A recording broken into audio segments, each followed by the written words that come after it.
जय हिंद दोस्तों, आपका एक बार कुमुद पाठशाला में फिर से स्वागत है। फ्रेंड्स, अयोध्या की राम जन्मभूमि पूजन पर हमारे माननीय प्रधानमंत्री जी ने एक पौधारोपण किया था। वो पौधा क्या है, उसकी क्या खासियत है, ये जानने के लिए जनता में बहुत अधिक उत्सुकता हुई और नर्सरी में हर साल की अपेक्षा इस साल सबसे अधिक वो पेड़ बिके हैं, ये नर्सरी वालों का कहना है। आप कहीं पे भी जाके पता कर सकते हैं, किसी भी नर्सरी से। जब से राम जन्मभूमि हुई है तब से इस वृक्ष की इतनी मांग बढ़ गई है, इतनी उत्सुकता है जनता में कि ये पौधा है क्या। तो आज हम उसी पौधे के बारे में बात करेंगे। जी हाँ, वो पौधे का नाम है पारिजात, जिसे हरसिंगार भी कहा जाता है। पारिजात या हरसिंगार उन प्रमुख वृक्षों में से एक है जिसके फूल ईश्वर की आराधना में महत्वपूर्ण स्थान रखते हैं। इसे प्राजक्ता, पारिजात, हरसिंगार, शेफालिका, शेफाली, सियोली भी कहा जाता है। उर्दू में इसे गुलजाफरी कहा जाता है। हिंदू धर्म में इस वृक्ष को बहुत ही खास स्थान प्राप्त है। पारिजात का वृक्ष बड़ा ही सुंदर होता है, जिस पर बहुत ही आकर्षक व सुगंधित फूल लगते हैं। इसके फूल, पत्ते और छाल विभिन्न दवाइयों में औषधि के रूप में प्रयोग किए जाते हैं। ये पूरे भारत में पैदा होता है। ये माना जाता है कि पारिजात के वृक्ष को छूने मात्र से ही व्यक्ति की थकान मिट जाती है और खुशबू तो अगर आप अपने घर में लगाएंगे तो पूरे मोहल्ले में इसकी एक परफ्यूम की तरह खुशबू हो जाएगी। पारिजात का वृक्ष 10 से 15 फीट ऊंचा होता है। किसी किसी स्थान पर इसकी ऊंचाई 25 से 30 फीट तक होती है।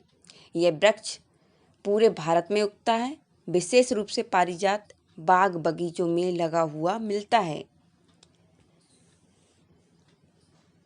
इसकी एक विशेषता भी है कि इसमें फूल बड़ी मात्रा में लगते हैं। चाहे फूल प्रतिदिन तोड़े जाएं, किंतु फिर भी अगले दिन फूल बड़ी मात्रा में लगते हैं। ये वृक्ष मध्य भारत और हिमालय की निचली तराइयों में बहुत अधिक पाया जाता है और इसे आप गमले में भी लगा सकते हैं। हरिवंश पुराण में एक उल्लेख मिलता है, एक ऐसे वृक्ष का उल्लेख मिलता है जिसको छूने से देव नर्तकी उर्वशी की थकान मिट जाती थी। एक बार नारद मुनि इस वृक्ष से कुछ फूल इंद्रलोक से लेकर कृष्ण के पास आए। कृष्ण ने वे फूल लेकर पास बैठी अपनी पत्नी रुक्मणी को दे दिए।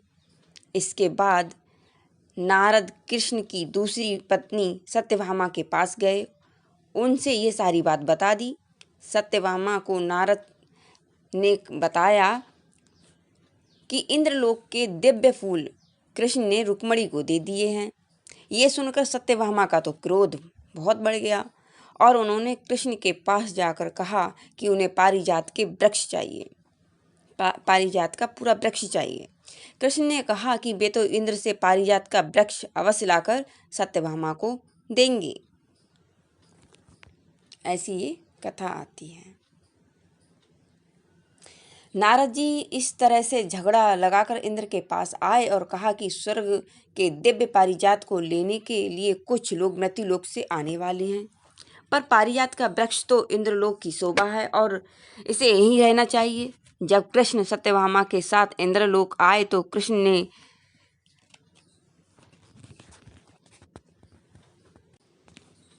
इंद्र से पारिजात का वृक्ष के लिए आग्रह किया तो इंद्र ने पारिजात देने का विरोध किया, पर कृष्ण के आगे वे कुछ ना कर सके और पारिजात उन्हें देना ही पड़ा। लेकिन उन्होंने पारिजात वृक्ष को श्राप दे दिया कि इसका फूल दिन में नहीं खिलेगा। कृष्ण सत्यभामा की जिद के कारण पारिजात को लेकर आ गए, उसे सत्यभामा की वाटिका में लगा दिया। किंतु सत्यभामा को सीख देने के लिए ऐसा कर दिया कि वृक्ष तो सत्यभामा की वाटिका में था, लेकिन पारिजात के फूल रुक्मणी की वाटिका में गिरते थे। इस तरह सत्यभामा को वृक्ष तो मिला, किंतु फूल रुक्मणी के हिस्से में ही आए। यही कारण है कि पारिजात के फूल हमेशा वृक्ष से कुछ दूर ही गिरते हैं।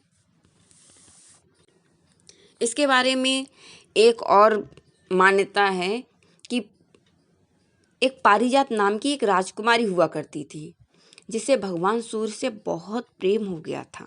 लेकिन अथक प्रयास करने पर भी भगवान सूर्य ने पारिजात के प्रेम को स्वीकार नहीं किया था, जिससे खिन्न होकर राजकुमारी पारिजात ने आत्महत्या कर ली।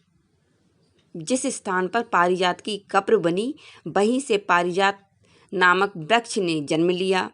इसी कारण पारिजात वृक्ष को रात में देखने से ऐसा लगता है कि वह रो रहा हो, लेकिन सूर्य उदय के साथ ही पारिजात की टहनियाँ और पत्ते सूर्य को आगोश में लेने को आतुर दिखाई पड़ते हैं।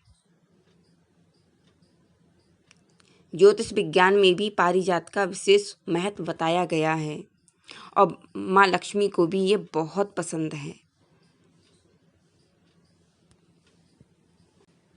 इसका एक महत्वपूर्ण तथ्य है कि पारिजात के वे ही फूल उपयोग में लाए जाते हैं जो वृक्ष से टूटकर गिर जाते हैं, अर्थात वृक्ष से फूल तोड़ना पूरी तरह से निषिद्ध है।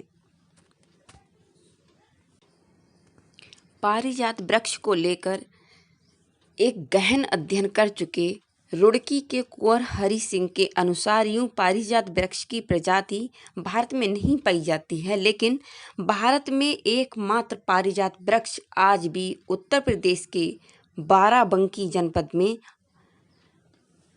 रामनगर क्षेत्र के गांव में बोरोलिया में मौजूद है। लगभग 50 फीट तने व 45 फीट ऊंचाई के इस वृक्ष की अधिकांश शाखाएं भूमि की ओर मुड़ जाती हैं और धरती को छूते ही सूख जाती हैं।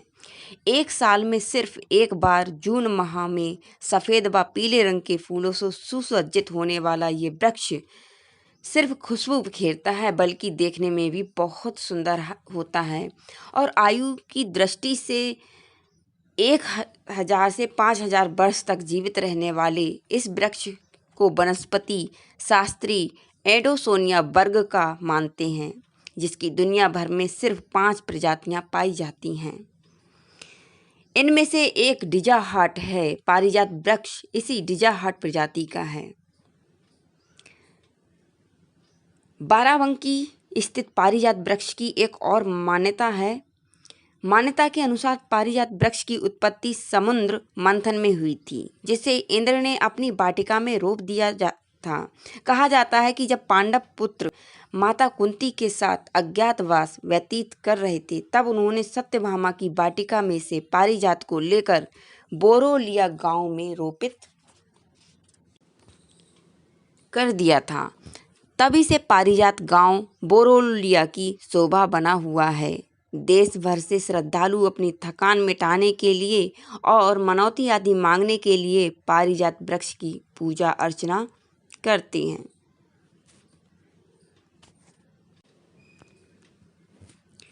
औषधीय गुण के बारे में बात करें तो पारिजात में औषधीय गुणों का भी भंडार है। पारिजात बवासीर रोग के निदान के लिए रामबाण औषधि है। इसके एक बीज का सेवन प्रतिदिन किया जाए तो बवासीर रोग ठीक हो जाता है। पारिजात के बीज का लेप बनाकर गुदा पर लगाने से बवासीर के रोगी को राहत मिलती है। इसके फूल हृदय के लिए भी उत्तम औषधि माने जाते हैं। वर्ष में एक माह पारिजात पर फूल आने पर यदि इन फूलों का या फिर फूलों के रस का सेवन किया जाए तो हृदय रोग से भी बचा जाता है। इतना ही नहीं, पारिजात की पत्तियों को पीसकर शहद में मिलाकर सेवन करने से सूखी खांसी ठीक हो जाती है।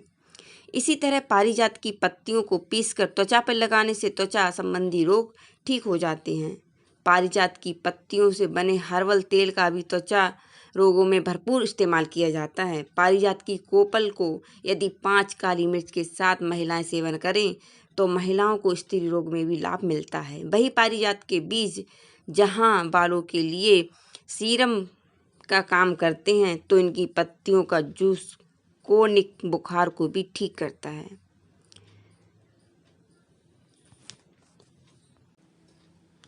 आज के लिए इतना ही। वीडियो अच्छी लगे तो वीडियो को लाइक, शेयर और चैनल को सब्सक्राइब ज़रूर कर देना। मिलते हैं नेक्स्ट वीडियो में। तब तक के लिए जय हिंद, जय भारत।